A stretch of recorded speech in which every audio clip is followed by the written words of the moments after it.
Paguyuban warga perantau asal Kabupaten Pidie yang bermarkas di Jakarta atau lebih dikenal keluarga orang Pidie, KUPI, kembali melaksanakan program berkunjung ke desa dengan menyalurkan zakat, infak, dan sedekah kepada warga kurang mampu di daerah itu.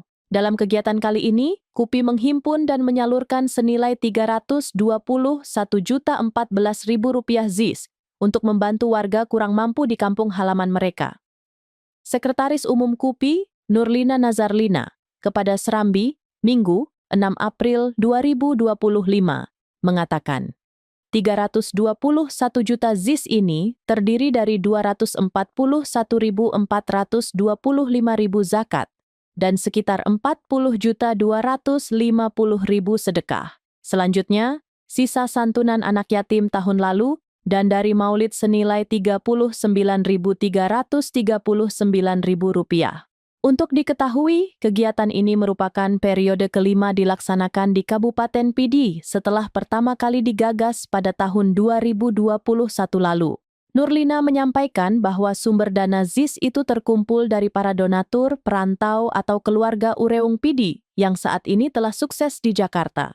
Sementara itu, Ketua Umum KUPI, Saiful Rahmat Adam, menegaskan bahwa setiap dana yang masuk ke KUPI baik itu zakat maupun sedekah seluruhnya akan diserahkan kepada para mustahik, tanpa dipotong serupiah pun. Alhamdulillah sampai hari ini yaitu untuk zakat yang sudah terkumpul 241.425.000, terus kemudian untuk sedekah itu sekitar 40.250.000. Kemudian kami masih punya sisa santunan anak yatim tahun lalu yang dari maulid. Tahun ini ada dari maulid itu 39.339.000. Nah, ini akan sumber dananya itu dari para donatur kita di Jakarta, para perantau, keluarga Ureung Pidi atau pengusaha-pengusaha Pidi atau orang-orang tua kami yang sudah sukses lah di Jakarta.